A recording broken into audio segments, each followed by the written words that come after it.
floating to another island and establishing itself on the islands throughout the South Pacific. Then, of course, there are the glue seeds.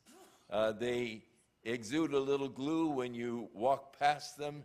The glue fastens itself to your clothing, but when the glue dries, the seed falls off, and of course you're helping to propagate that particular weed. Propeller seeds.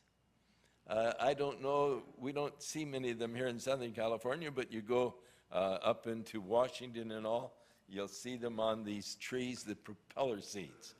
And they have sort of a fin attached to the seed, and when the seed drops from the tree, this little acts like almost a helicopter blade, and it just pushes itself out away from the tree so that it gets far enough away that it gets enough sun and all that it can grow, and thus the forests are developed. And God's ways, you know, the Lord said to Job one day, Job, who waters the wilderness? You know, you've got your garden and you've taken care of your garden. You've got to irrigate it and water it and, you know, tend to it and so forth.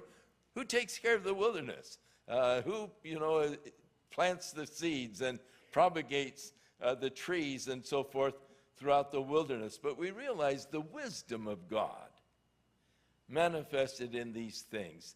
It can't just be that it just so happened. It just defies that kind of irrationality. The wisdom of God in the creation of the human body.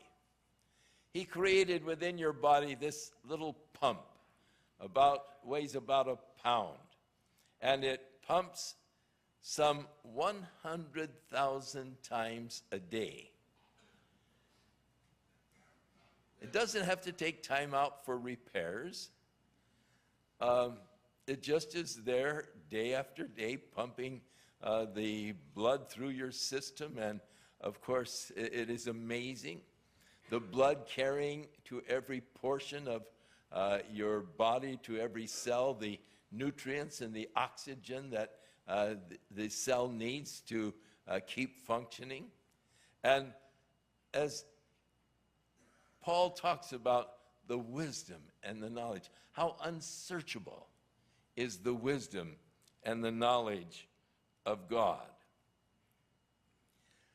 But in this particular passage, in the 11th chapter of Romans, he's talking about the wisdom and the knowledge of God in bringing salvation unto the Gentiles, and how that he set aside the natural branch, the Jews, and he opened up the door of salvation and he grafted in, contrary to nature, the Gentile, that we might partake of the richness and the fullness of the covenants and of the blessings of God.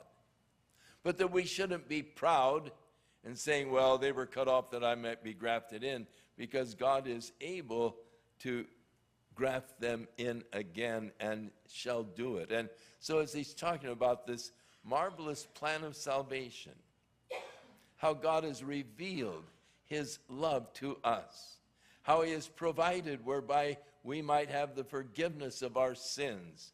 Oh, the richness of the wonders of the wisdom and the knowledge of God. And then he talks about the unsearchable judgments of God. God declaring to us what is right and what is wrong, the things that we ought to be doing and the things that we should not be doing, the unsearchable judgments of God. And you know, as I look at the law of God, I have to say that the law of God is perfect. I have to agree to it. God has not forbidden you to do one beneficial thing. If it's good, God says, do it. If it can harm you, if it can harm others, then God said, don't do it. And so the judgments of God are so perfect. God is right in all of his doings. And oh, the folly of man to really question the fairness of God. As Paul asked back in chapter 9, who are you to reply against God? Shall the thing that is formed say to him that formed it, why have you made me thus? The ways of God are beyond our finding out, and this is the fourth thing that he points out here in this verse. But I do not always understand the ways of God, or the whys of God. They are beyond my finding out. Why did God allow this to happen to me? Why did God do it this way? And we look at the whys and the ways, and many times it leads us into real confusion. I do not know why God allows certain things to happen in my life. But God said in Isaiah 55, my thoughts are not your thoughts, neither are your ways my ways, saith the Lord. For as the heavens are higher than the earth, so are my ways higher than your ways, and my thoughts than your thoughts. For Paul goes on to say, for who has known the mind of the Lord, or who has been his counselor? I need to acknowledge and recognize that God is working in my life to accomplish his perfect will.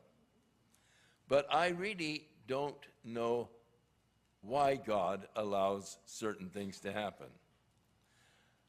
It's because